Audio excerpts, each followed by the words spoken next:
Troisième partie d'un mini-reportage sur le tout nouveau Borealis Mont-Tremblant by UTMB. J'étais avec Michel Bousquet, une des coureuses qui a participé à l'édition test au mois d'août dernier. Michel, qu'est-ce que tu as fait comme distance? J'étais inscrite aux 80 km avec 3600 mètres de dénivelé positif. Donc, Oui. un bon 80 km quand même. Oh yes, oui. Qu'est-ce que tu peux partager à propos du parcours? Parce que là, je suis sûr que les gens qui sont intéressés à y partir veulent savoir c'est quoi le niveau de technicité, c'est quoi le type de sentier, c'est quoi le type de forêt. Honnêtement, moi, je comparerais ça, le Mont-Tremblant à un peu de Sottine, un peu de Charlevoix, fait que très technique. Il y a de la roche, il y a de la racine. Le dénivelé est quand même assez, intense, là. C'est des bonnes montées, là, qui durent longtemps. Fait qu'un parcours quand même assez difficile, là. En termes de difficulté, là, c'est dans le top. Est-ce qu'on a des points de vue? Est-ce qu'on en prend plein la vue? Des points de vue, oui, il y en a, mais tu sais, on est plus souvent qu'autrement dans le sentier, dans le bois.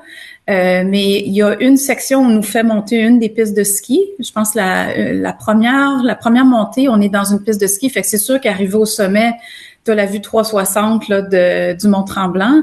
Puis après ça, oui, à d'autres endroits, tu as des points de vue.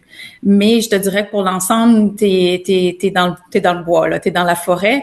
Ce qui était bien, je te dirais, pour l'édition qu'on a faite le 11 août, parce qu'il faisait extrêmement chaud, fait qu'on a vraiment apprécié d'être à l'ombre. Donc, c'est celles qui vont venir de l'extérieur pour y participer, parce qu'on se doute que un événement by UTMB va attirer des gens de l'Ontario, du nord-est américain, vont avoir la typique expérience de trail québécoise. Absolument, oui.